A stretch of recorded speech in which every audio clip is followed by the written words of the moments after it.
Battery চালিত রিকশা চালকদের মহাসড়ক অবরোধ করে বিক্ষোভের ফলে রাজধানী জুড়ে তীব্র যানজট সৃষ্টি হয়েছে।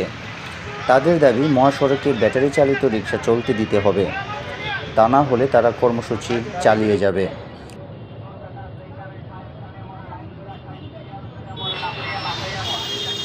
মোহাম্মদপুর থানার ওসি আলী ইফতেখার হাসান বলেন, আজকে হঠাৎ করে সকালে মোহাম্মদপুর বেড়িবাঁধ ও ঢাকা উদ্যান এলাকায় ব্যাটারি চালিত রিকশা ও অটোরিকশা চালকরা সড়ক অবরোধ করে, ফলে সেখানে তীব্র যানজট দেখা দিয়েছে।